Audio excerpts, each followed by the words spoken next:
Hi everyone. So today I'm going to go through a little feature on the Radiolink Rc8X, which is called a switched steering range. So this is really useful, especially for, like, for example, speedrunners. So you think about a speedrunner. A speedrunner, me including, will take my car out to where I want to run it from, and I'll have full steering so I can do a turn and get my car set up. Once the car is set up and I'm ready to do my speed run, now what I used to do was turn the steering rate down, because I only want the steering to do course corrections. I don't want to oversteer and send the car off into hell. Okay, so I turn the steering rate down, and if you watch some of the YouTube videos of some of the speedrunners, you can hear them set their car up, take their car way out, then get it lined up, and then you can hear them with a beep beep beep beep beep, and what they're actually doing is turning the steering rate down so that they only have the minimum amount of steering, just what they need to do course corrections, which is great. And I used to do it that way as well. However, for me, on the UK roads, which are extremely busy because everyone's got a bloody car nowadays, I wanted to find another way of doing it, some way that was quicker. Now on the RadioLink RC6GS, there is a function for that, and it's called the switched steering range. So you can adjust your dual range based on a switch. So you can have 100%, 50%, 25%, whatever you set it to. Okay. Now I use my RC6GS for all my larger scale speedrun cars, so my Limitless V2, my Limitless GT, etc, etc. And on that I've got this feature set, so I don't have to mess about with setting it once I've got my car lined up. Okay, so for my smaller cars, what I do is I use my Radiolink Rc8X, because they don't need to go that far out. So I don't need my RC6GS with the turbo wing booster on it. Okay, this little controller here is perfect for the job.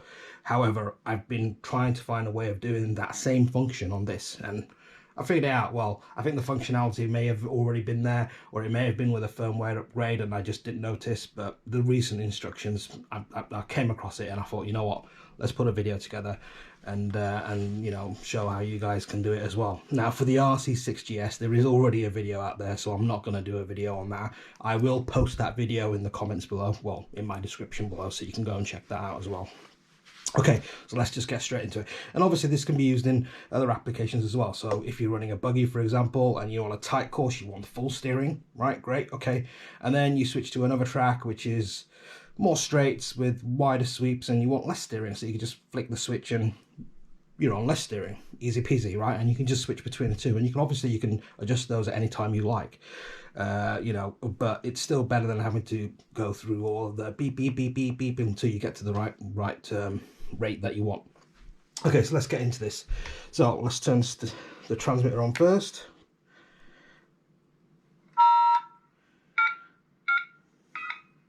How cool is that? If you know, you know. Right, so just make sure I've got Porsche GT1, which I have. So this is my Tamiya Porsche 911 GT1 street car. It's based on the TA03RS chassis.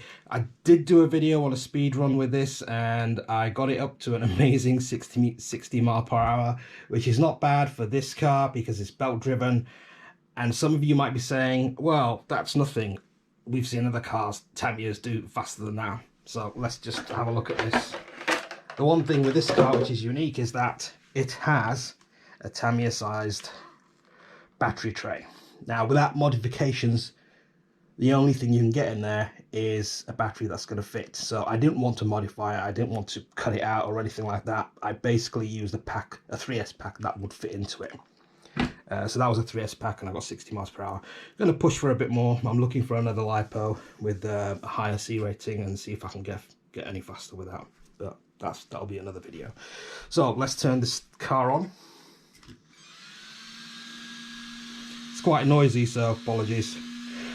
Right, so if we look at this, we have, so channel 1, which is your steering, we've got 100%, and you can see the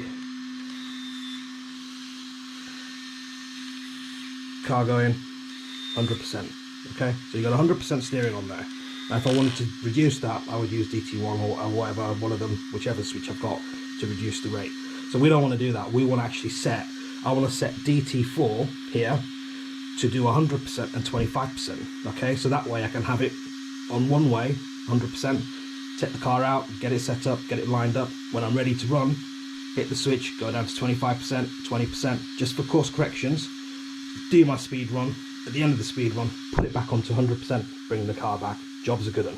Okay, so I'm going to show you how to do that now. It's a bit hard to do on here, so I will try. So what we want to do, we want to go into the menu, and what we want to do is go down to endpoint. So as you see here, channel 1 set to 100%, you can see right there.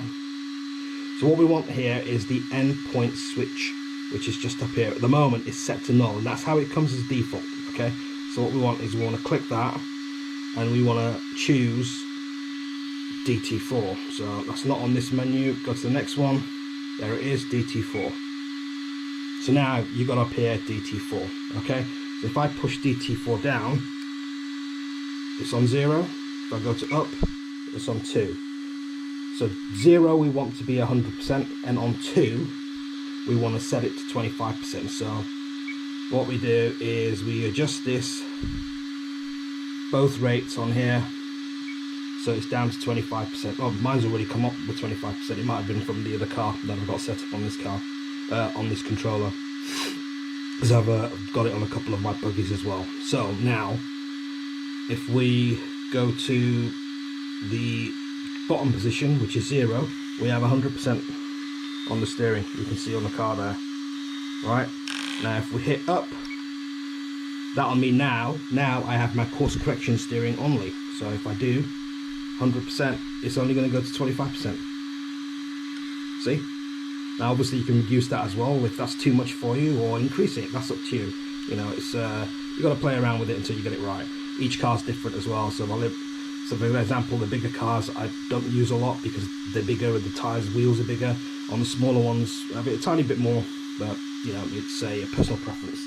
So yeah, basically that's how it's done. And yeah, and you can do that on your buggies and whatever car you've got. And I mean, you can assign any switch you want to it. I have it on this DT4, so that's out of the way, and I'm not going to hit it by accident.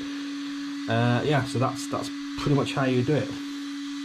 So if I go back now to the main menu, we've got 25%, as you can see from there, and the car's only doing 25%. If I hit it down to 0, which is the full steering rate, I've gone back to the full 100% steering rate. Hit it up to hit the switch, DT4 switch, and I've got my course correction steering. How cool is that?